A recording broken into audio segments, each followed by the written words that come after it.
We have Xi'an, one of the great cities in China, that is in complete and total. It's a worse lockdown than Wuhan had. And they're only talking about 6 cases, and none of those cases are Omicron.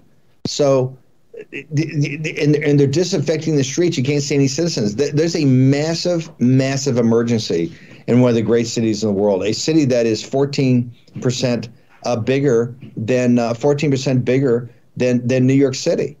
And the world's media is completely virtually quiet about it.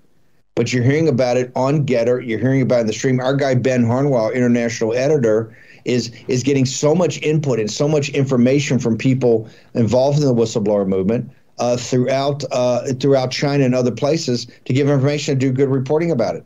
And right now, the CCP has a massive problem. They're trying to present on the world stage, right, on the world stage, the Beijing Olympics, or what I call the genocide games, just like the Berlin Olympics of 1936.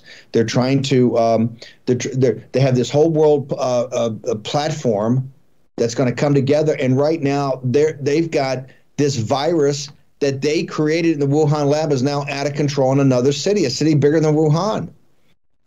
And they're trying to do a lockdown that we know doesn't work, disinfecting the place because they're afraid of that spreading out and destroying their games. This is a cataclysm. We're going to have a cataclysmic battle between the forces of good and the forces that support the decent, hardworking Lao Beijing and their dictatorial masters in Beijing, and all the companies and all the woke companies that benefit from it.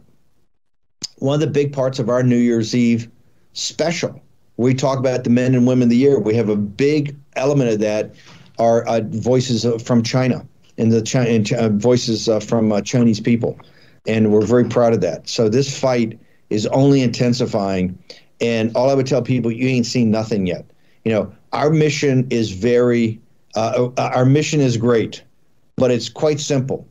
It's the total and complete destruction of the ruling apparatus in Beijing, the Chinese Communist Party, and the freedom of the Chinese people, liberty that the rest of the world has known, sometimes very imperfectly, but the Chinese people have never known.